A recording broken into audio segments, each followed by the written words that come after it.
The blood rushed to my fingertips, making them tingle as I stared at the credit card notification on my phone. Thank you for your purchase at Luxury Maldives Resort, minus $12, $500.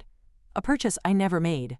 I watched through the glass patio doors as my sister lounged by the infinity pool of a beachfront villa. A villa she had, generously, invited the whole family to, claiming she had splurged on this once-in-a-lifetime vacation. Before we jump back in, tell us where you're tuning in from, and if this story touches you, make sure you're subscribed, because tomorrow, I've saved something extra special for you. You can't seriously be upset about this, Miranda said, noticing me standing at the edge of the terrace. She adjusted her designer sunglasses, purchased with my Nordstrom card last week, and sipped her champagne slowly. It's not like you were using that credit line anyway, Rebecca. The irony struck me like a physical blow. I was 34, a financial advisor with my own firm, managing over $500 million in assets for high-net-worth clients. But to my family, I was still poor Rebecca, who had made the terrible mistake of leaving the family's struggling insurance business to pursue finance in New York. The same poor Rebecca whose credit cards were currently funding this entire lavish family vacation without my knowledge or consent. That's my credit card, Miranda, I said, my voice steadier than I expected.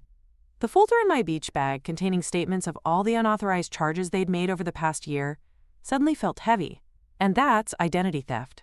Mom appeared behind Miranda, her skin bronzed from 3 days of sunbathing on my dime.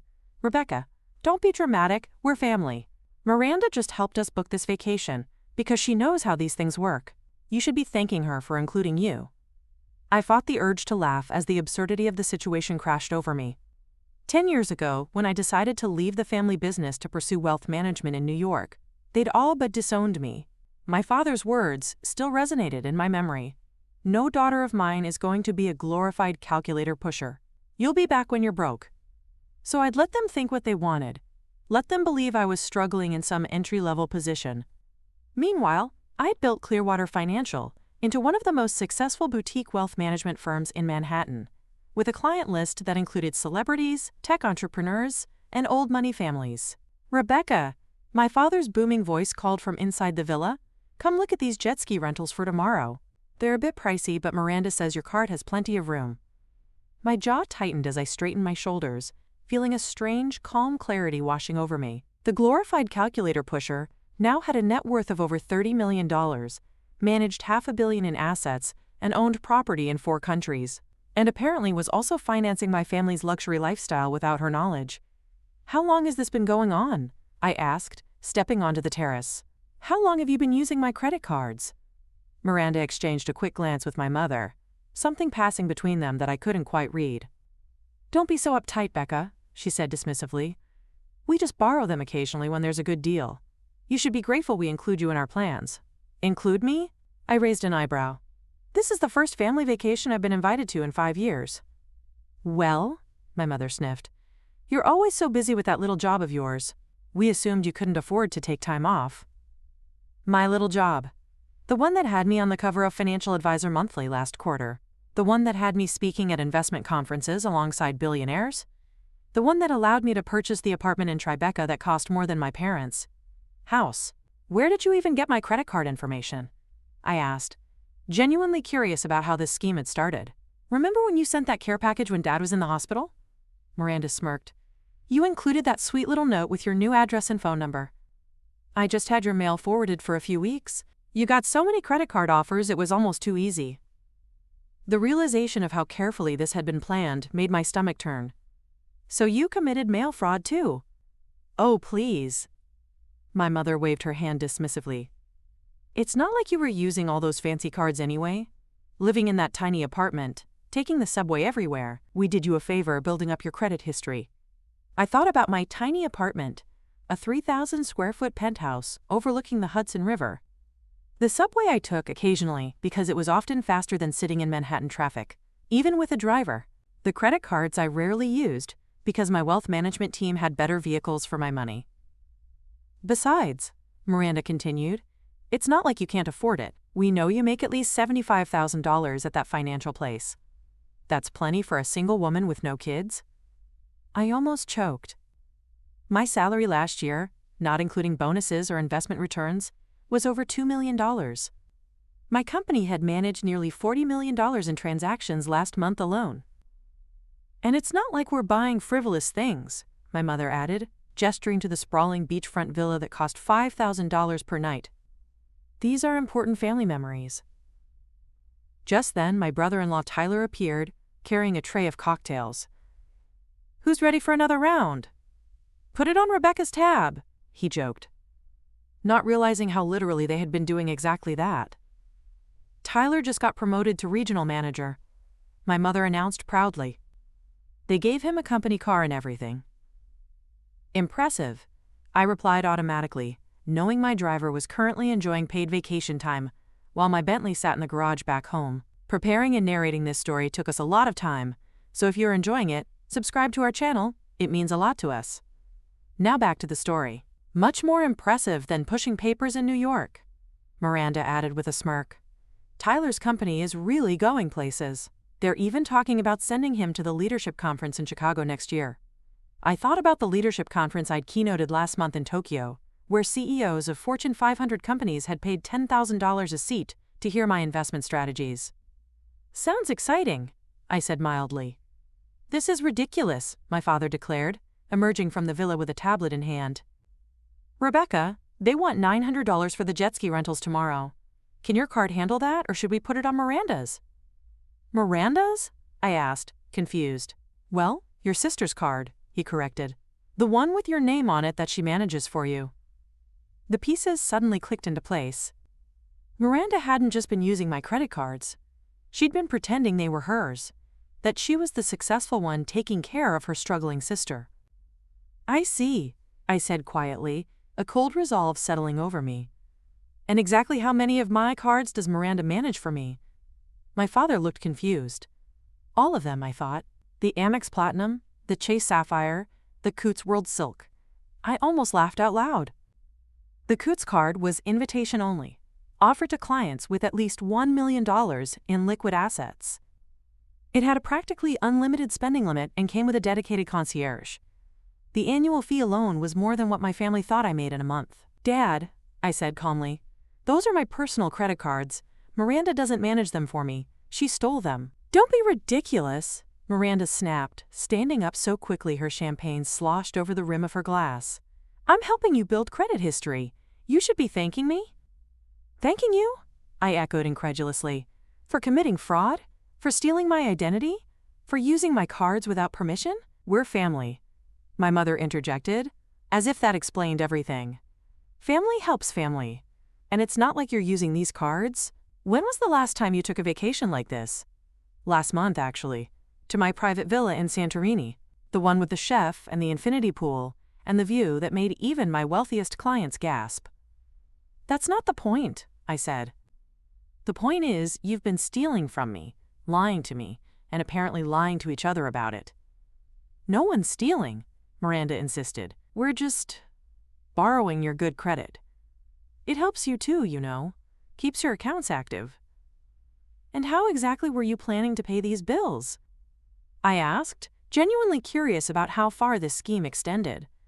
My family exchanged uncomfortable glances. "Well," my father finally said, "Miranda explains to the credit card companies that there's been a mix-up, and they usually waive the charges or reduce them. She's very persuasive. So not only identity theft but credit card fraud as well." "Perfect. And the charges they don't waive?" I pressed. "We make the minimum payments," Miranda said defensively. "It's not like we're destroying your credit." The audacity was breathtaking. I looked around at my family. My mother preening in her new designer cover-up, purchased with my card no doubt, my father browsing luxury excursions on his tablet, Miranda and Tyler living a lifestyle they couldn't possibly afford on his regional manager's salary. All of it funded by the daughter they'd written off as a failure. For a moment I considered walking away. Let them have their vacation. Let them keep believing what they wanted to believe. Let them keep digging themselves deeper into a hole of fraud and debt. But then I remembered something my first mentor had told me when I was starting out. Success doesn't mean anything if you can't stand up for yourself.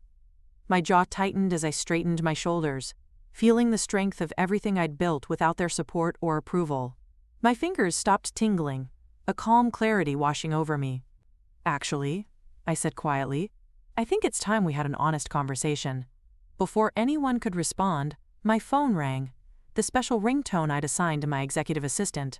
I answered immediately, as I always did for Olivia. Ms. Clearwater. Her efficient voice came through clearly. I'm sorry to disturb your vacation, but Mr. Harrington from Goldman Sachs is on the line about the merger. He says it's urgent. The silence that followed was deafening. Miranda's mouth fell open, her perfectly applied lipstick suddenly garish against her pale face. My mother gripped her champagne glass so tightly I thought it might shatter. Put him through in 5 minutes, Olivia, I replied calmly. And can you have the jet ready for tomorrow? I think I'll be cutting this family vacation short. The jet, ma'am? Olivia confirmed. Of course. Wheels up whenever you're ready. I ended the call and turned back to my stunned family. Sorry about that. Work emergency. You know how it is when you're in the middle of a $100 million merger negotiation. Merger? My father found his voice first. 100 million? What are you talking about? You're a financial assistant or something. Actually, I corrected him. I'm the founder and CEO of Clearwater Financial Group. We manage over $500 million in assets for high-net-worth individuals and are currently in talks to merge with Goldman's private wealth division. Hence the call. My mother's champagne glass slipped from her fingers, shattering on the terrace tiles. But that's impossible. You live in that tiny apartment in New York. You take the subway. I live in a $12 million penthouse in Tribeca, I said evenly. I take the subway because it's efficient, not because I can't afford alternatives. I have a driver and a Bentley for when I prefer not to deal with public transportation. But you never said anything, Miranda stammered, her face ashen. All these years. Why would I asked simply. The last time I shared my ambitions with his family, you told me I was making a huge mistake and would come crawling back, broke within a year. You made it very clear you didn't believe in me or my choices. But the credit cards, my father began, looking increasingly confused. If you're so successful, why didn't you notice the charges? I have a team that manages my personal finances, I explained. They flag unusual activity, but since the charges were consistent with luxury spending patterns similar to my own, they assumed they were legitimate. A mistake on their part, and one they'll be correcting immediately. What does that mean? Miranda asked, her voice small. It means, I said, reaching for my phone, that I'll be contacting my attorneys about the identity theft, fraud, and mail tampering. It means every card you've stolen will be canceled immediately, and it means this vacation is over. You would send your own family to jail? My mother gasped, clutching her pearls like a lifeline. I don't know yet, I answered truthfully. What I do know is that you've stolen hundreds of thousands of dollars from me while simultaneously looking down on me. You've committed multiple felonies. You've lied to my face. And you've done it all while believing I was struggling financially. I looked around at the luxury villa, the infinity pool, the private beach access, all paid for with my stolen credit cards. The irony is, if you'd ever bothered to take an interest in my life, if you'd ever bothered to ask how I was really doing instead of assuming I was a failure, I probably would have gladly paid for all of this anyway. The expressions on my family's faces ranged from shock to disbelief to the first flickers of panic. My father sank onto a nearby lounge chair, the tablet with jet ski rentals forgotten in his lap. Miranda remained frozen, her designer sunglasses now pushed up on her head, revealing eyes wide with alarm. You can't be serious, she finally managed. We're a family. Family doesn't steal from family, I replied evenly. Family doesn't commit fraud in each other's names. Family doesn't belittle each other's career choices for a decade, while secretly benefiting from their success. Tyler cleared his throat awkwardly. Listen, Rebecca, I'm sure we can work something out. We didn't realize... Didn't realize what? I interrupted. That identity theft is a federal crime? That credit card fraud carries jail time? Or that I would eventually find out? We didn't realize you were successful, my mother said quietly, an unfamiliar note in her voice. Was it shame? Regret? Too little, too late. I pulled out my phone and opened my banking app, turning the screen toward them. This is my checking account. Not investment accounts, not business holdings, just my personal checking. The number displayed made my mother gasp audibly. 7 figures. And that was just where I kept spending money. That's impossible, my father muttered. No one makes that kind of money pushing papers. I don't push papers, I said calmly.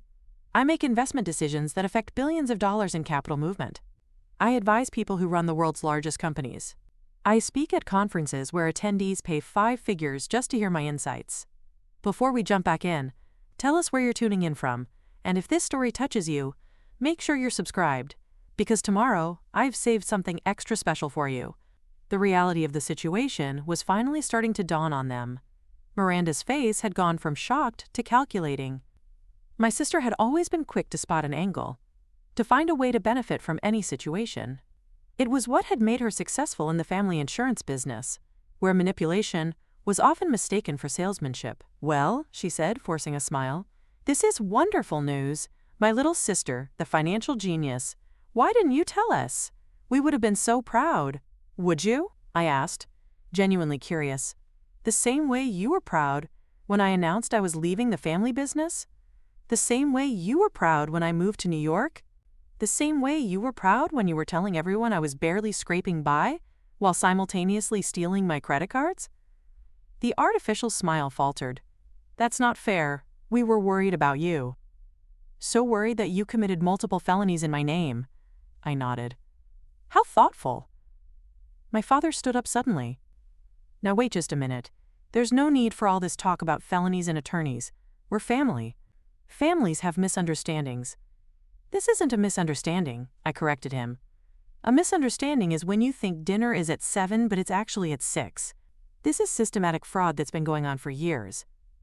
But we're blood, my mother insisted, as if that excused everything.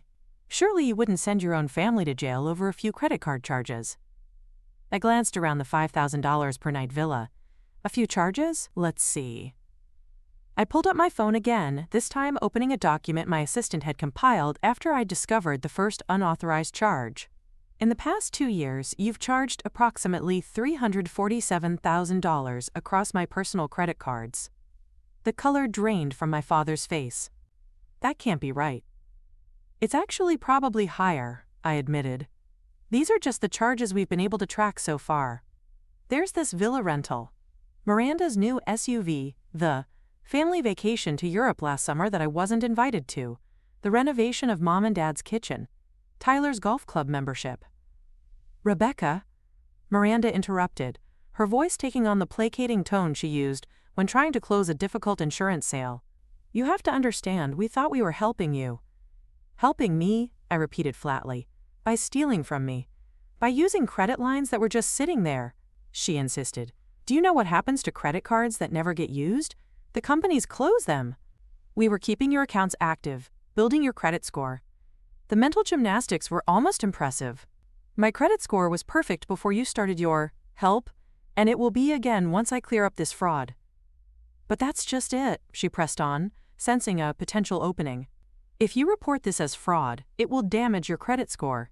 It could take years to fix. Wouldn't it be easier to just write it off? You said yourself you can afford it. I stared at her, momentarily speechless at the audacity. After everything they'd done, she was still trying to manipulate the situation to their advantage. Let me get this straight, I said slowly. You want me to write off hundreds of thousands of dollars in fraudulent charges because reporting the truth might temporarily affect my credit score? The same credit score you claimed to be so concerned about protecting?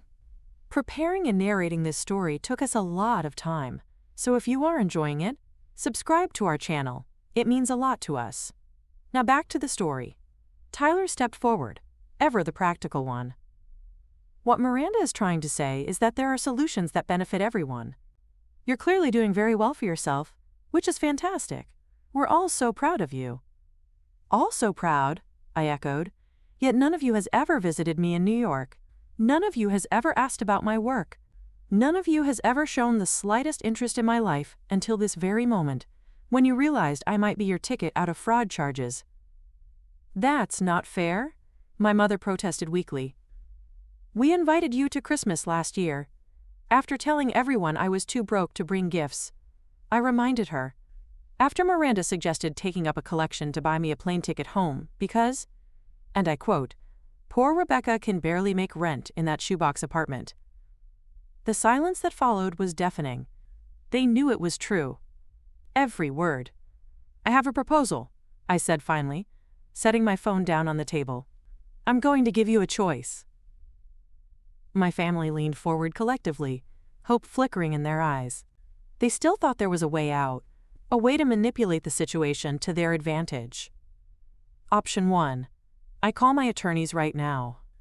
They contact the FBI about the identity theft, the credit card companies about the fraud, and the Postal Service about the mail tampering. You all face federal charges, potential jail time, and definite financial ruin. My father started to protest, but I held up my hand. Option 2. You repay everything you've stolen with interest on a payment plan I'll establish. You publicly admit to the entire extended family and all your friends exactly what you did and how you've been lying about me for years. And you all seek therapy to understand why you thought it was acceptable to treat a family member this way. Repay everything? Miranda sputtered. That's impossible. We don't have that kind of money. You had enough to spend it, I pointed out. And the alternative is jail, so I suggest you find a way. This is extortion, my father growled, some of his bravado returning. No. I corrected him calmly. Extortion would be if I were threatening you to obtain something I'm not legally entitled to. This is me offering you an alternative to the legal consequences of your actions. An undeservedly merciful alternative, I might add. My mother began to cry softly, the carefully applied makeup she'd purchased with my Nordstrom card running down her cheeks. How did we get here? Where did we go wrong with you? The question was so fundamentally backward that I almost laughed. Go wrong with me? I built a successful business from nothing. I manage $500 million in assets. I employ 30 people who are paid well and treated with respect. I donate to charities. I mentor young women in finance. I live an honest life.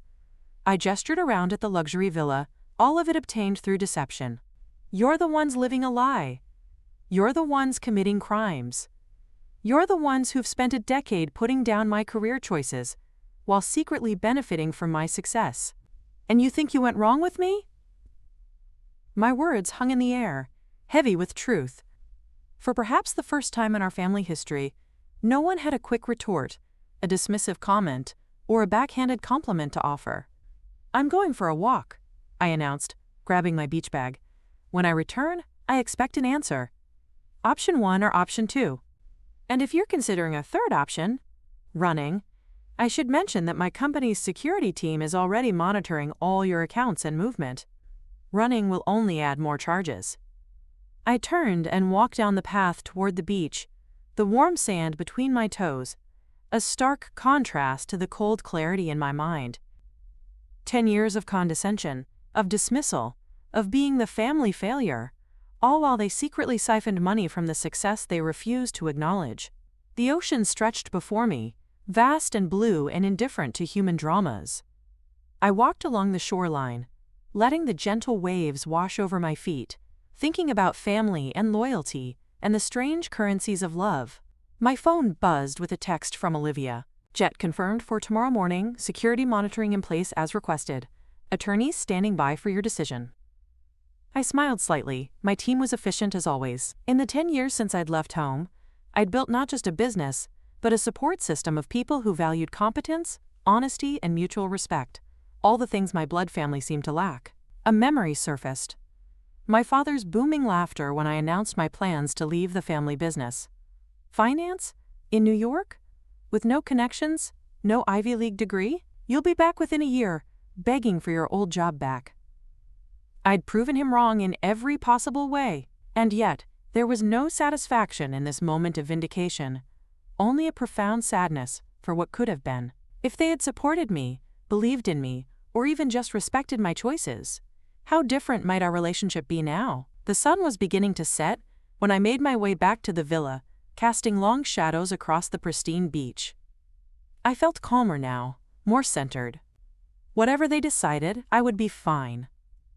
I had built a life they couldn't begin to comprehend, with or without their approval. As I approached the terrace, I saw them huddled together, speaking in hushed tones that fell silent as I drew near. They looked up with varying expressions. My father's face set in grim resignation, my mother's tear-stained and pleading, Miranda's carefully composed into a mask of contrition, and Tyler's openly frightened. "Well?" I asked, setting my beach bag down on a chair. "Have you made your decision?" My father cleared his throat. "Before we answer, there's something you need to understand. The business, the family insurance agency, it's been struggling for years. The economy, the online competitors, it's been hard." "I'm aware," I said neutrally. "Your company leases office space in a building my investment group acquired last year. You've been late on rent 4 times in the past 18 months. Another bombshell. More shocked expressions. "You own our building?" Miranda whispered. "My company does," I corrected. "I own 30% of the investment group that owns the building. Your lease agreement and payment history cross my desk quarterly." "Why didn't you say something?" my father demanded. "Why would I? It's a business relationship. The property management company handles day-to-day operations. I review performance reports." I shrugged. "Just like I review reports on all my investments." The implications were sinking in. Not only was I not the struggling financial assistant they'd imagined, but I was literally their landlord, with detailed knowledge of exactly how poorly the family business was performing. "So you knew," my mother said quietly. "You knew we were having financial problems." "I knew the business was struggling," I acknowledged. "What I didn't know was that your solution was to steal my identity and commit credit card fraud rather than, say, updating your business model or seeking legitimate financial advice." "We were desperate," Miranda admitted. A rare moment of honesty from my usually calculating sister. "When I found those credit card offers in your mail, it seemed like a sign. A way to keep the family afloat until things turned around." "And did it occur to you to just ask me for help?" I inquired. "To reach out to the family member who works in finance, who might have actual expertise in turning around struggling businesses?" The uncomfortable silence was answer enough. It had never occurred to them that I might have valuable insights or assistance to offer. In their minds, I was still the foolish daughter who had abandoned the family business for a pipe dream in the big city. "We've discussed it," my father finally said, straightening his shoulders. "And we choose option 2. I nodded slowly. "A wise choice." "But," he continued, a hint of his old negotiating style returning, "we'd like to propose an amendment to your terms." Of course they would. Some things never changed. "I'm listening," I said cautiously. "Instead of just repaying what we borrowed." He struggled with the euphemism. "What if we brought you in as a consultant for the family business? You could help us modernize, expand, maybe even franchise. You clearly know what you're doing in the financial world." I studied him carefully, trying to determine if this was just another angle, another manipulation. But for perhaps the first time since I'd announced my departure from the family business a decade ago, I saw something genuine in his expression, a glimmer of actual respect. "That would be a separate arrangement," I said finally. "With a formal contract, clear boundaries, and professional terms. The repayment for the fraud is non-negotiable and entirely separate from any potential business relationship." "Of course," he agreed quickly. "Professional terms. But you'll consider it?" I thought about it for a moment. 10 years ago, I would have given anything to have my family see value in my financial expertise, to have them look at me with something resembling professional respect. Now I wasn't sure it mattered anymore. I had built my success without their approval or support. Did I want to re-enter their dysfunctional orbit now? "I'll consider it," I said finally. "After you've met the initial terms. Full repayment plan in place, public acknowledgement of what you've done, and therapy sessions started. Show me you're serious about making amends, and then we can discuss a professional relationship." My mother wiped away a fresh tear. "And our personal relationship? Can that be saved?" It was the question I'd been dreading, the one I didn't have a neat, tidy answer for. The hurt ran deep, a decade of dismissal, compounded by this profound betrayal of trust. "I don't know," I answered honestly. "That depends on actions, not words. Starting with how you handle the consequences of your choices from here forward." As the sun dipped below the horizon, casting the luxury villa in golden light, I felt a weight lifting from my shoulders. For years I had carried the burden of their disapproval, their condescension, their belief that I had made a terrible mistake with my life choices, all while secretly funding the lifestyle they used to look down on me for not achieving. The irony would have been amusing if it weren't so painful. But as I stood there, watching realization dawn on their faces, the understanding of who I really was and what I had really accomplished, I felt something unexpected. Hope. Not necessarily for a perfect family reconciliation, but for something perhaps more valuable. Truth. The beginning of an honest relationship, whatever form it might take. I'll have my attorneys drop the repayment agreement tomorrow, I said. In the meantime, I suggest you all start thinking about how you're going to explain to everyone why you won't be using those credit cards for family vacations anymore. The next morning dawned with a clarity that matched my resolve. I'd spent most of the night on video calls with my legal team, preparing the documents that would formalize my family's repayment plan. The numbers were sobering when laid out in black and white: $347,000 in fraudulent charges over 2 years, plus interest and fees. For a struggling insurance agency in a small town, it might as well have been $3 million. I showered and dressed in the villa's luxurious marble bathroom, slipping into a simple linen dress that probably cost more than what my family thought I made in a week. The irony wasn't lost on me. For years I downplayed my success around them, wearing simpler clothes, taking fewer calls, mentioning my work only in the vaguest terms. I had internalized their dismissal so completely that I became complicit in my own diminishment. No more. When I emerged into the villa's open-concept living area, my family was already gathered around the dining table, looking like they'd barely slept. My mother's eyes were red-rimmed, Miranda's usually perfect hair was pulled back in a hasty ponytail, and my father's shoulders slumped in a way I'd never seen before. Only Tyler maintained some semblance of his usual polished appearance, though the worry lines around his eyes told a different story. "Good morning," I said, setting my laptop on the table. "I trust you all slept well?" Weak murmurs of acknowledgement greeted me. No one quite met my eyes. "I've had my legal team prepare the repayment agreement," I continued, opening my computer. "They'll be sending it over shortly. In the meantime, we need to discuss the logistics of your public acknowledgement." "Public?" My father's head snapped up.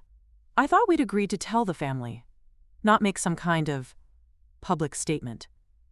"You agreed to admit what you've done to the entire extended family and all your friends," I reminded him. "That was the exact wording of option 2. Unless you'd prefer option 1? Before we jump back in, tell us where you're tuning in from. And if this story touches you, make sure you're subscribed, because tomorrow, I've saved something extra special for you."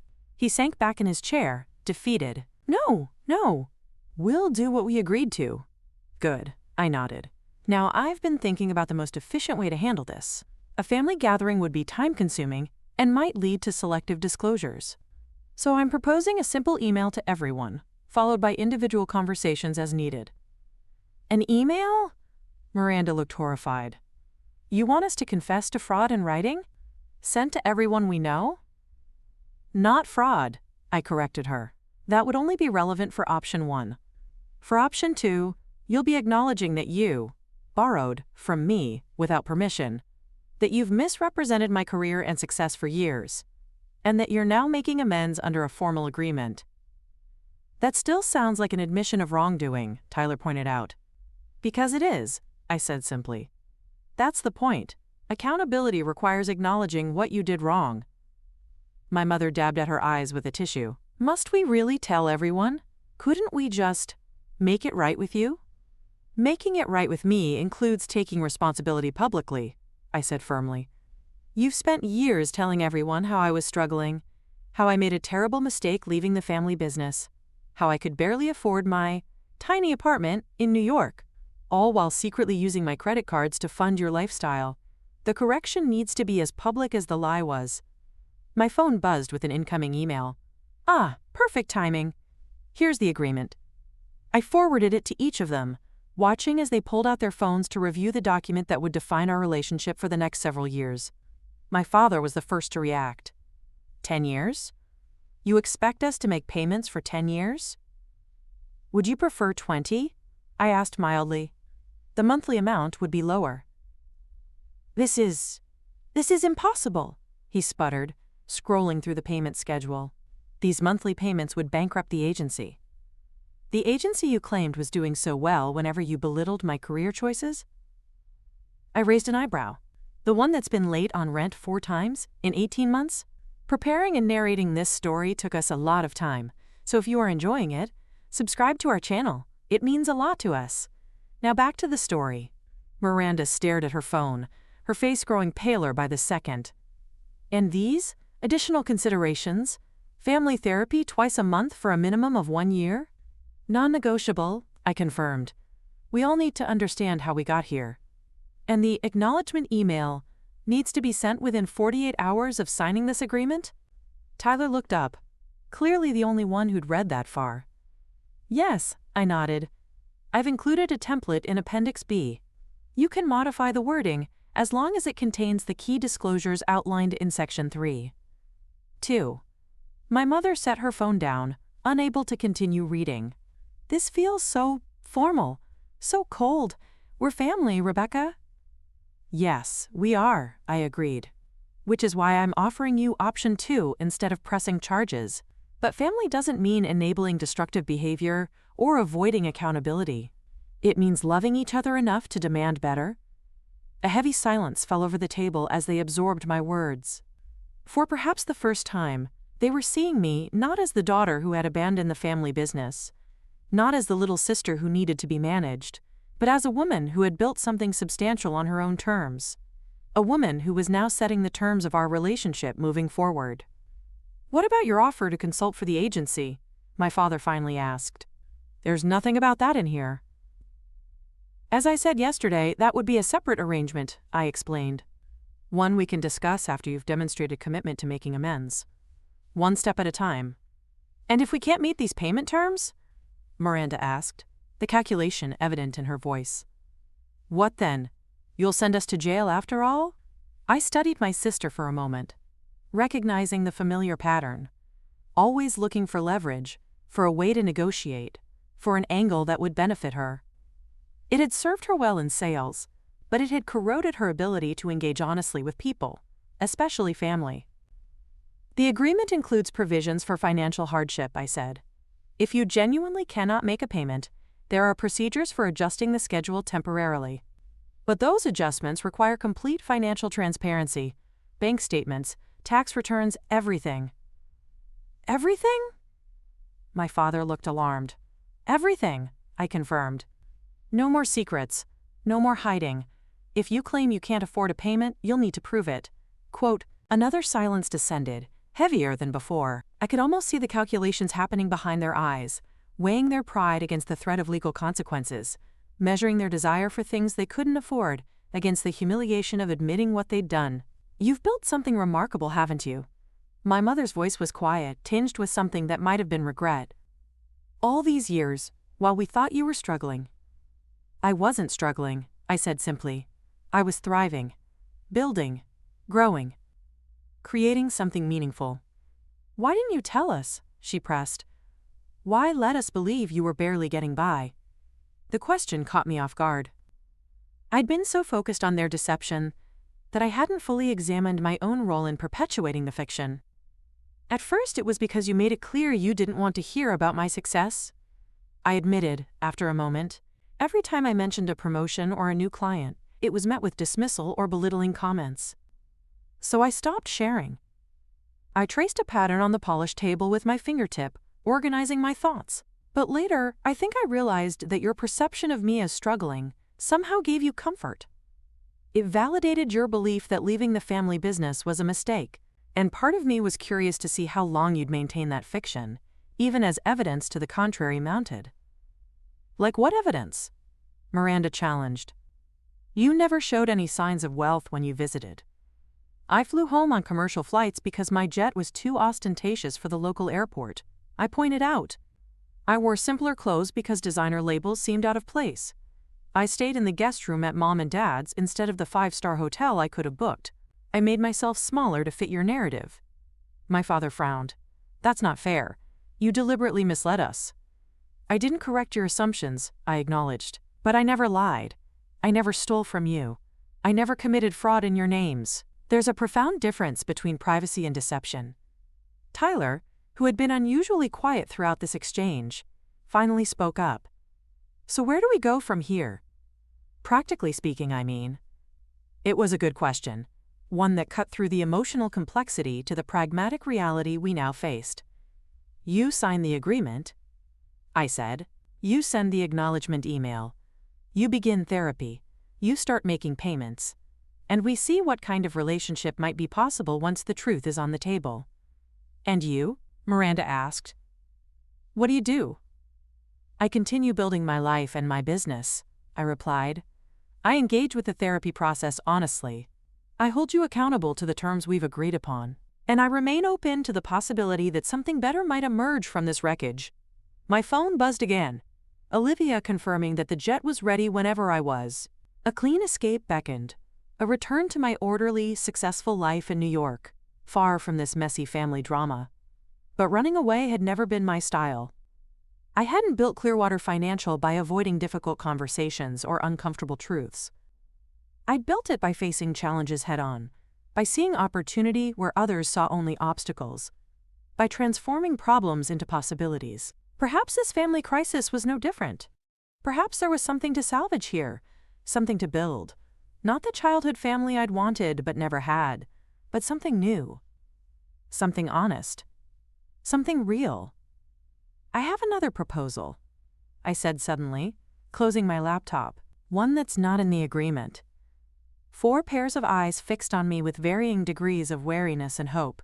"What if, instead of just consulting for the family business, I helped you transform it completely?"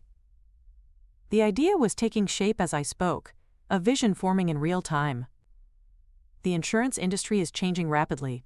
Traditional agencies are struggling everywhere, not just here. But there are opportunities in specialized markets, in technology integration, in new service models. "What are you suggesting?" my father asked cautiously. "A complete reimagining of Thompson Insurance," I said. "New markets, new offerings, new approach. Leveraging my connections in finance and your experience in insurance to create something that could truly thrive in today's economy." "You'd do that?" Miranda looked skeptical. "After everything?" "Not for free," I clarified. "And not without the accountability measures we've already discussed. The repayment plan stays. The public acknowledgement stays. The therapy stays. But alongside those things, we could build something together. Something that might help you meet those obligations while creating a sustainable future for the business." "Why would you help us like that?" my mother asked, genuinely confused. "You could just take your money back and leave us to figure it out." "Because despite everything, you're still my family," I said simply, "and because I believe in transformation, personal and professional. I've spent my career helping people and businesses reach their potential. Why not apply those same principles here?" "This sounds like another way of taking over the family business," my father observed, old suspicions surfacing. "Getting what you wanted all along." I shook my head. "I don't want to take over your business, Dad.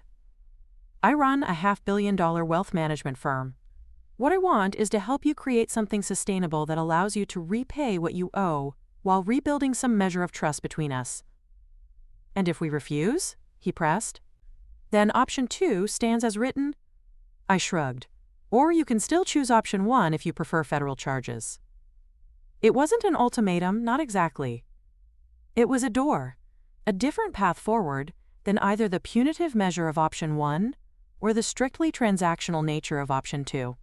It was an invitation to collaboration, to co-creation, to transformation. "I'd need to think about it," my father said finally.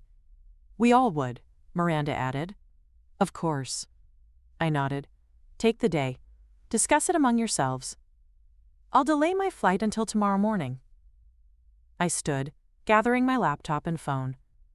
"But remember, whatever you decide about this additional proposal, the original choice remains, option 1 or option 2. There is no option where the fraud is simply forgotten or forgiven without consequence." As I walked toward the villa's private beach for one last swim before returning to New York, I felt a curious lightness. For 10 years, I'd carried the weight of my family's disapproval, their diminishment, their rewriting of my story to fit their preferred narrative. Even as I'd built my business, collected accolades, and achieved financial success beyond what most people could imagine, some part of me had remained that disappointed daughter, trying to prove her worth to people who refused to see it. But now the truth was out, all of it. Their deception. My success. The complex web of assumptions, projections, and unspoken expectations that had defined our relationship for a decade. And in that truth, painful as it was, lay the possibility of something new. I dove into the crystal-clear water, feeling it envelop me like a second skin. As I swam parallel to the shore, pushing my body through the gentle resistance of the sea, I thought about resilience, how it isn't about avoiding difficulty, but about moving through it with purpose and integrity. My family had tried to diminish me for years, even as they secretly benefited from my success. They had assumed the worst about my choices, while helping themselves to the fruits of those very choices. They had constructed an elaborate fiction about who I was and what I had achieved, a fiction that served their need to be right about the path I should have taken. But I had built anyway. I had succeeded anyway. I had created a life of meaning and impact and abundance, not to prove them wrong, but because it was the life I wanted. And now perhaps I could help them build too, not out of obligation or guilt, but out of a genuine belief in the possibility of transformation. The sun was setting when I returned to the villa, casting long golden rays across the infinity pool where this confrontation had begun just 24 hours earlier. My family was seated on the terrace, their expressions solemn but no longer hostile or defensive. "We've made our decision," my father announced as I approached, his voice steadier than it had been all day. "And?" I asked, wrapping a towel around my shoulders. "We accept your proposal, all of it. The repayment plan, the public acknowledgement, the therapy, and—" He hesitated, as if the words were difficult to form, "and your help transforming the business." I studied their faces, looking for signs of resentment or calculation. Instead, I saw something unexpected: humility. Perhaps even the beginnings of genuine remorse. "It won't be easy," I warned them. "Transforming a business never is. It requires letting go of old patterns, embracing new ideas, taking calculated risks. The same is true for relationships." "We understand," Miranda said quietly. "Or at least, we're beginning to." "Then we have a deal." I extended my hand, the gesture both professional and deeply personal. A new contract. Not just for financial restitution, but for a different kind of family relationship. One built on truth, accountability, and mutual respect, rather than obligation, deception, and control. As my father took my hand, I felt something shift between us. Not forgiveness, exactly, not yet. But perhaps its prerequisite: acknowledgement, recognition of harm done, and commitment to doing better. "I'll have my team draw up the additional agreement for the business consultation," I said. "We'll begin with a comprehensive audit of your current operations, followed by market analysis and strategic planning." "And the acknowledgement email?" my mother asked anxiously. "Still due within 48 hours of signing," I confirmed. "Truth first, then rebuilding. That's non-negotiable." They nodded collectively, accepting the terms. Not grudgingly, as I might have expected, but with a resignation that bordered on relief. Perhaps the weight of maintaining their deception had become its own burden, one they were almost grateful to set down. That night, as I packed my bag for the return to New York, I reflected on the unexpected turn my vacation had taken. I had come seeking rest, and found instead a reckoning, a painful but necessary confrontation with family patterns that had shaped my life in ways I hadn't fully recognized. I had discovered not only the extent of my family's deception, but also my own complicity in maintaining a fiction that diminished my achievements. I had reclaimed my narrative, insisting on the truth of who I was and what I had built. And in doing so, I had opened the door to something new, not the fantasy of a perfect family reconciliation, but the possibility of an honest relationship grounded in reality rather than wishful thinking. As the sun rose on my departure day, I stood on the terrace one last time, looking out at the ocean view that my stolen credit card had inadvertently purchased. There was a certain poetry to it, this moment of clarity bought with my own money without my knowledge, a fitting metaphor for the price we sometimes pay for truth. My family gathered to see me off, subdued but no longer hostile.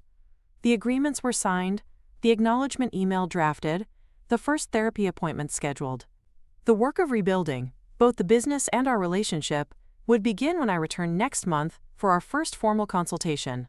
Safe travels, my father said awkwardly as my car arrived. And, thank you, for the second chance. Third, I corrected him gently. The first was when I left for New York, and you predicted I'd fail. The second was all the years you belittled my career, while benefiting from it in secret. This is your third chance. Make it count. He nodded solemnly, understanding the weight of my words. Not a threat, but a boundary, clear, firm, and necessary for any healthy relationship. As the car pulled away, I didn't look back. There was no need for dramatic goodbyes or emotional declarations. We had moved beyond performances and pretenses to something more authentic, if more complicated. The path forward would not be smooth or straight, but it would be real, and that made all the difference. 10 years ago, I had left home determined to build something meaningful on my own terms. I had succeeded beyond anyone's expectations, including perhaps my own. Now I faced a new challenge: building a family relationship worthy of the woman I had become. A relationship based not on obligation or shared history, but on mutual respect, honest communication, and genuine recognition of each other's worth. It wouldn't be easy. Nothing worthwhile ever is. But, as my plane lifted off, carrying me back to the life I had built with my own hands and heart and mind, I felt a sense of possibility that had been missing from my family relationships for far too long. Not hope, exactly. I was too pragmatic for that. But openness. Willingness to see what might emerge from the ashes of old patterns and false narratives. Sometimes the greatest act of self-respect is setting clear boundaries. Sometimes the greatest gift we can offer others is holding them accountable. And sometimes the most powerful form of love is demanding truth, from others and from ourselves. Up next, you've got 2 more standout stories right on your screen. If this one hit the mark, you won't want to pass these up. Just click and check them out. And don't forget to subscribe and turn on the notification bell so you don't miss any upload from us.